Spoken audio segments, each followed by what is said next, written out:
Assalamualaikum warahmatullahi wabarakatuh. Shalom Ibu, selamat malam. Perkenalkan, nama saya Putriyanti dari kelas Agroteknologi 1 dengan NIM 2104060601000 dengan dosen pembimbing akademik Ibu Petronila Syayanti Nenotek.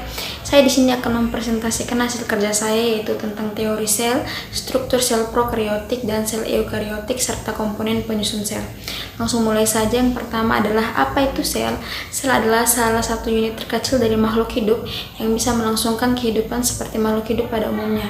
Disebut sebagai unit terkecil karena bisa dibagi-bagi menjadi beberapa bagian yang lebih kecil lagi dan tiap bagiannya bisa berdiri sendiri.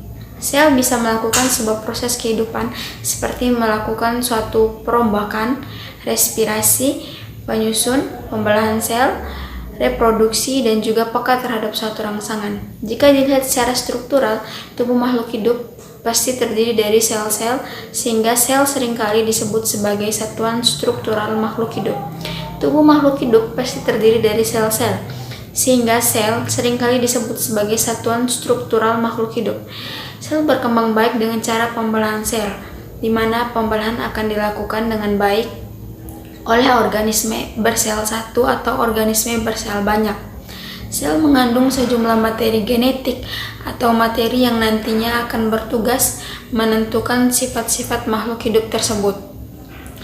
Dengan adanya materi genetik, sifat suatu makhluk hidup bisa diwariskan kepada keturunannya. Biasanya sifat makhluk hidup bergantung pada sifat sel secara individu.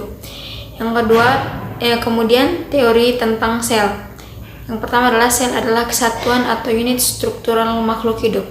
Teori tersebut dikemukakan oleh seseorang yang bernama Jacob Schleiden dari tahun 1804 hingga 1881 dan juga Theodor Schwann dari tahun 1810 sampai 1882.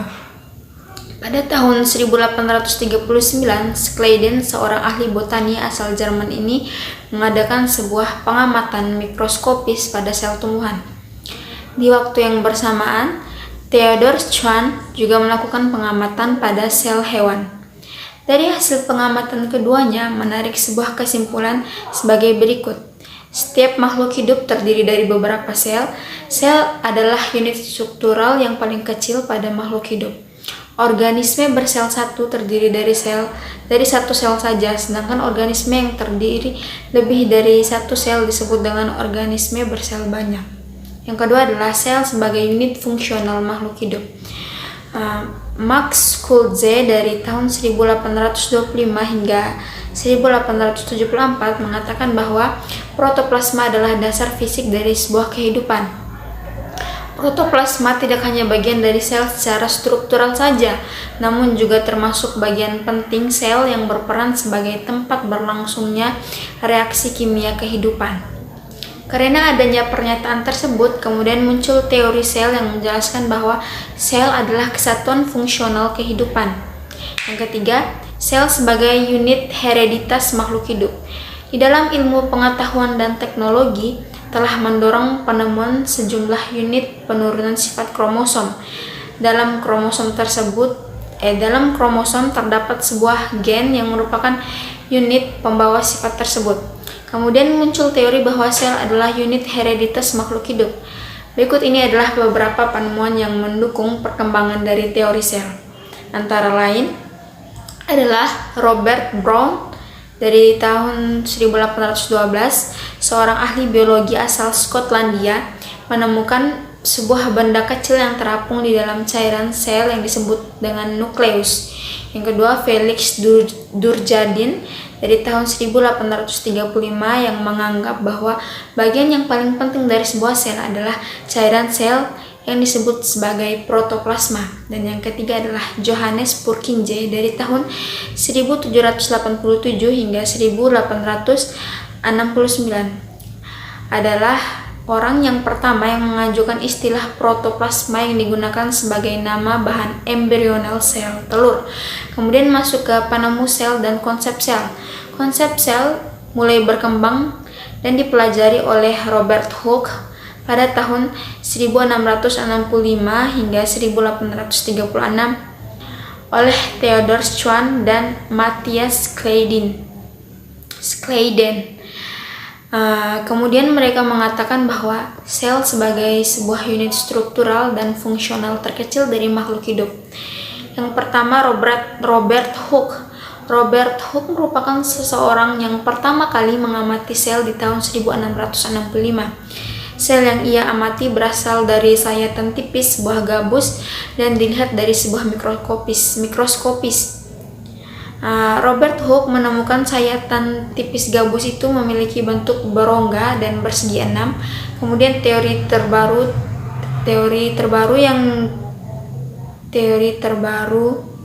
yang diungkapkan oleh Hooke kemudian dilanjutkan oleh Matthias Schleiden dan juga Theodor Schwann di tahun 1836. Kemudian dari teori tersebut membuktikan bahwa sel bukanlah sebuah rongga kosong tapi justru berisi protoplasma yang berguna mendukung semua kegiatan makhluk hidup dari pengamatan dan penelitian yang mereka lakukan. Dapat disimpulkan bahwa sebuah teori sel bahwa semua makhluk hidup terdiri dari sel-sel.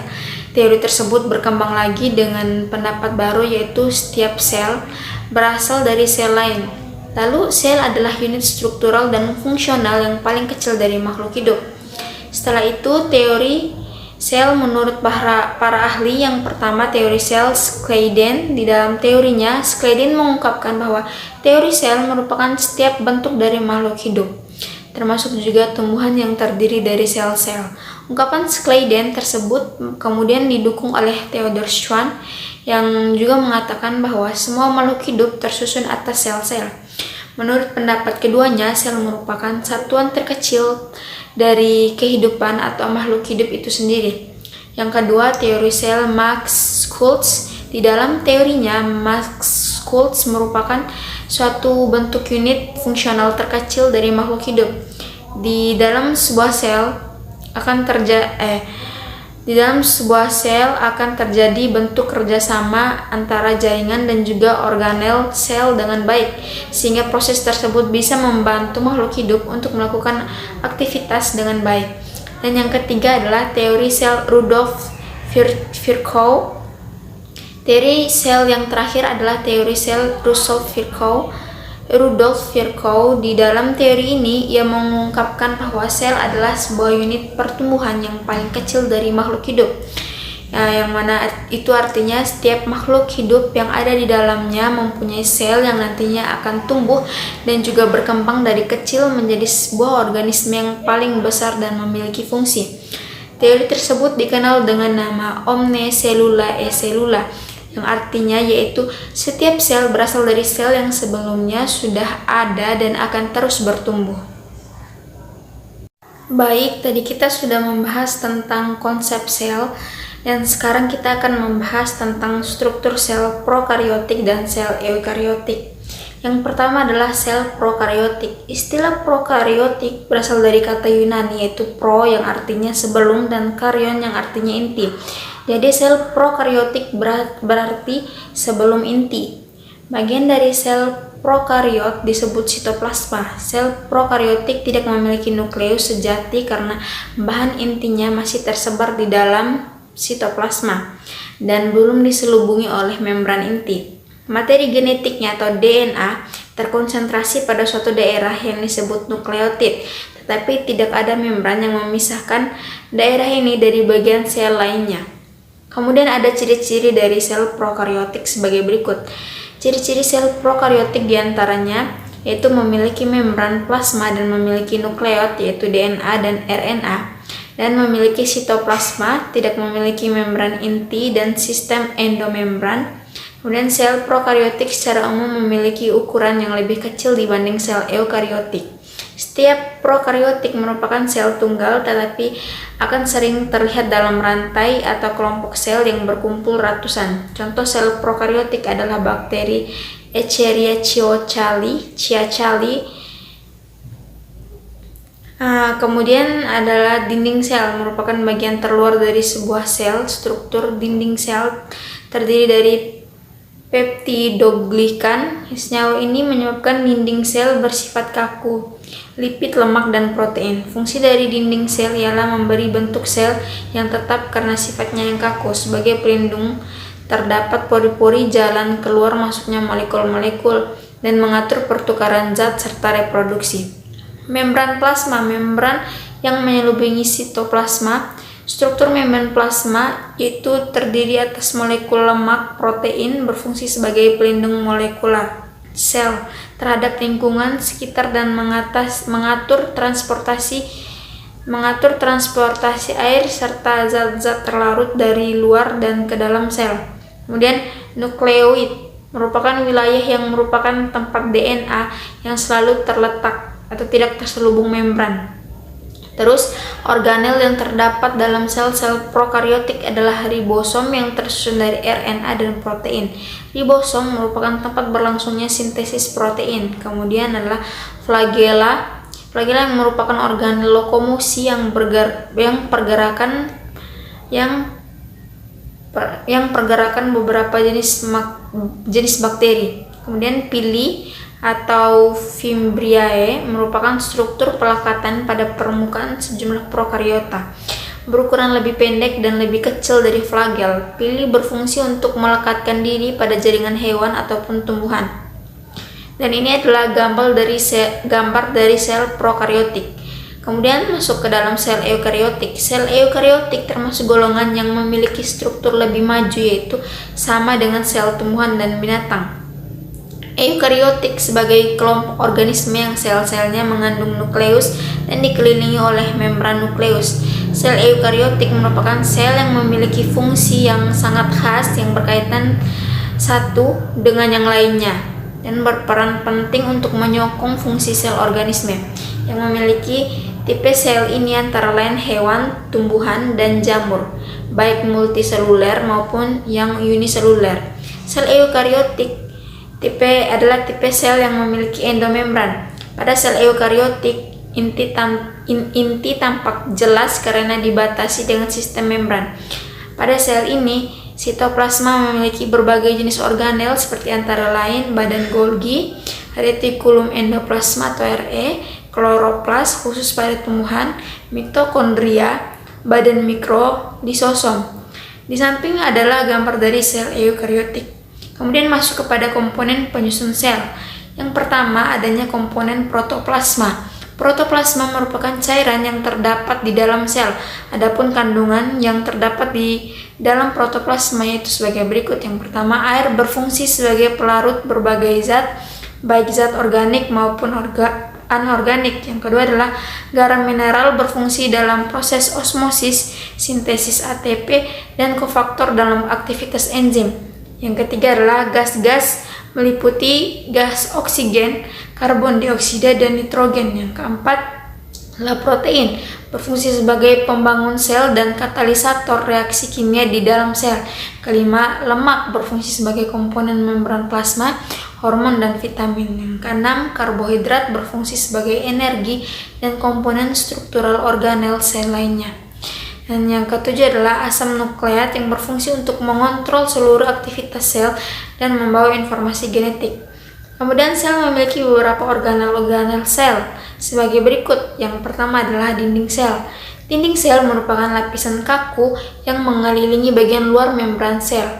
Uniknya, dinding sel ini hanya dimiliki oleh sel tumbuhan dan beberapa organisme lain seperti jamur, bakteri, dan alga.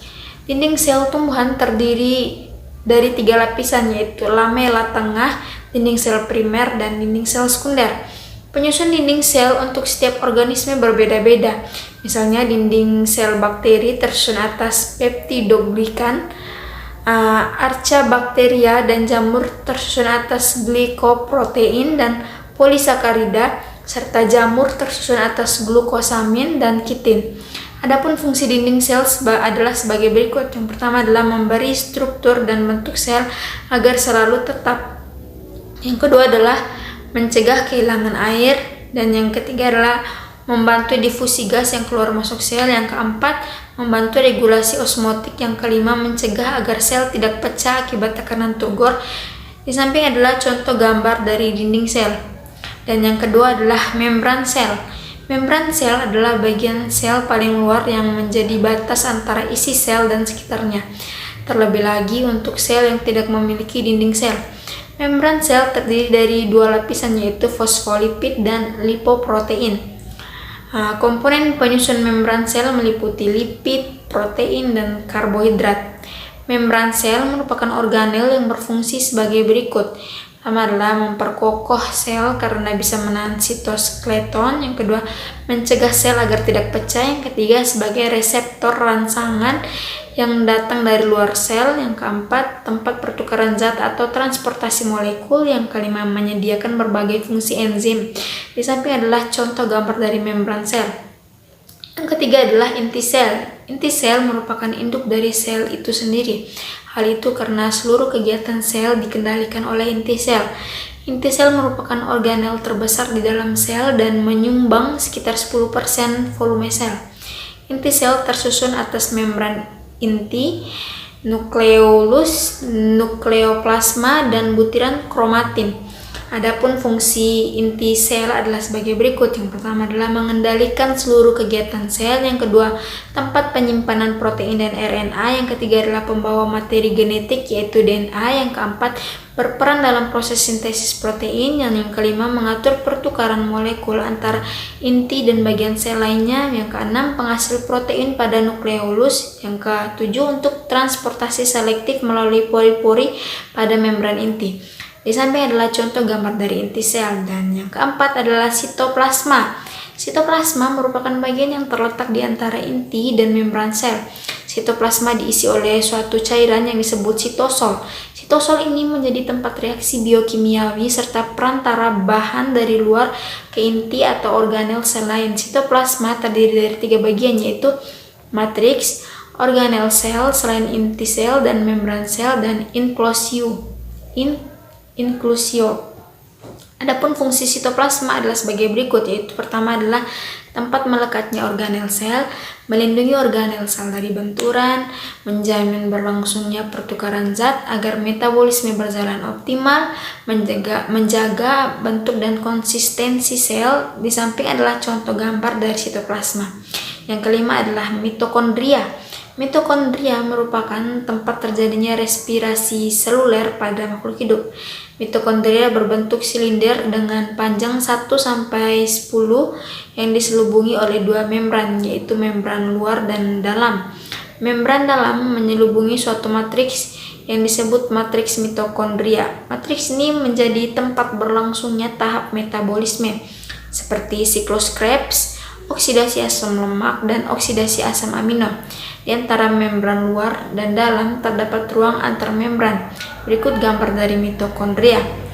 Yang keenam adalah plastida. Plastida merupakan organel yang hanya dimiliki oleh sel tumbuhan. Plastida terbagi menjadi 3 macam, yaitu kromoplas, leukoplas, dan kloroplas. Kromoplas adalah plastida yang memiliki pigmen merah, biru, coklat, jingga, dan kuning. Plastida jenis ini bisa ditemukan pada sel bunga, buah-buahan masak, dan daun yang mulai menua. Leukoplas adalah plastida yang tidak berwarna. Kloroplas adalah plastida yang mengandung klorofil. Di dalam kloroplas terdapat tilakoid, yaitu tempat untuk menyimpan unit fotosintesis, dan stroma, yaitu cairan di luar tilakoid. Berikut ini adalah gambar dari struktur kloroplas.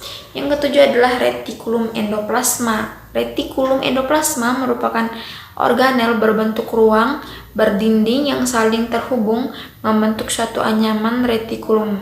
Endoplasma dibedakan menjadi 2 jenis, yaitu retikulum endoplasma kasar (REK) dan retikulum endoplasma halus atau REH.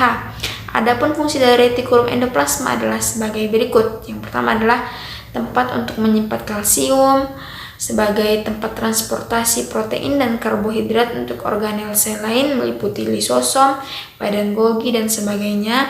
Kemudian berperan dalam pembentukan membran nukleus selama pembelahan sel. Berikut adalah gambar dari retikulum endoplasma. Yang kedelapan adalah badan Golgi. Badan Golgi memiliki bentuk seperti kantong pipih. Organel ini ditemukan oleh Camillo Golgi pada tahun 1898 di dalam sel kelenjar. Setiap sel hewan memiliki badan Golgi dalam jumlah besar, yaitu 10-20, sedangkan tumbuhan memiliki badan Golgi dalam jumlah lebih besar, yaitu mencapai ratusan. Struktur badan Golgi meliputi berkas kantung seperti cakram dan bercabang menjadi serangkaian pembuluh yang sangat kecil di ujungnya. Adapun fungsi badan Golgi adalah sebagai berikut. Yang pertama, membentuk dinding sel tumbuhan, membentuk lisosom, membentuk akrosom, tempat untuk memodifikasi protein, membentuk membran plasma. Berikut ini adalah gambar dari badan Golgi. Yang kesembilan adalah ribosom. Ribosom merupakan organel dengan bentuk butiran halus dan memiliki ukuran 20 yang memiliki ukuran 17-20. Organel ini berfungsi sebagai tempat berlangsungnya sintesis protein. Tidak hanya itu, proses perakitan asam amino juga terjadi di dalam ribosom. Ribosom tersusun atas dua subunit, yaitu subunit besar dan kecil. Berdasarkan letaknya, ribosom dibagi menjadi dua, yaitu ribosom bebas yang tersuspensi dalam sitosol dan ribosom terikat yang melekat pada retikulum endoplasma kasar. Adapun gambar ribosom yaitu sebagai berikut. Kemudian yang ke-10 adalah lisosom. Lisosom merupakan kantong yang dikelilingi membran tunggal dan digunakan untuk mencerna makromolekul. Uniknya, lisosom ini hanya dimiliki oleh sel hewan. Lisosom berfungsi dalam pencernaan intrasel, fagositosis, autofag, autolisis, penghancur senyawa karsinogenik, eksositosis, dan endositosis. Adapun gambar lisosom yaitu sebagai berikut. Yang ke-11 adalah vakuola. Vakuola merupakan organel yang berbentuk kantong dan berisi cairan yang diselubungi membran tunggal. Berbeda dengan lisosom, vakuola ini hanya dimiliki oleh sel tumbuhan dan hewan uniseluler tingkat rendah seperti protozoa. Vakuola berfungsi untuk menyimpan gas, senyawa organik, pigmen, daun, buah, dan bunga. Berdasarkan jenis dan fungsinya, vakuola dibagi menjadi 3, yaitu vakuola kontraktil, non-kontraktil, dan sentral. Berikut ini akan ditunjukkan gambar vakuola pada tumbuhan dan sel paramecium. Yang ke-12 adalah peroksisom. Peroksisom merupakan organel yang terdapat pada sel hewan dan tumbuhan tertentu. Peroksisom menghasilkan suatu enzim yang disebut enzim katalase. Enzim ini mampu mengubah hidrogen peroksida atau H2O2 yang bersifat racun menjadi air dan oksigen. Organel ini berfungsi untuk menghasilkan enzim oksidase dan katalase, memecah asam lemak menjadi molekul yang lebih kecil dan menetralisir racun di dalam sel hati. Berikut ini merupakan struktur peroksisom. Yang ke-13 adalah glioksisom. Glioksisom atau disebut badan mikro merupakan organel yang berbentuk bulat dan dibatasi oleh membran tunggal. Organel ini hanya dimiliki oleh sel tumbuhan dan berfungsi untuk mengontrol dan menganalisis dekomposisi senyawa secara bertahap serta tempat berlangsungnya metabolisme asam lemak. Berikut adalah contoh gambar dari glioksisom. Yang ke-14 adalah sentriol. Sentriol merupakan organel yang terdiri dari tubulin dan berbentuk silinder.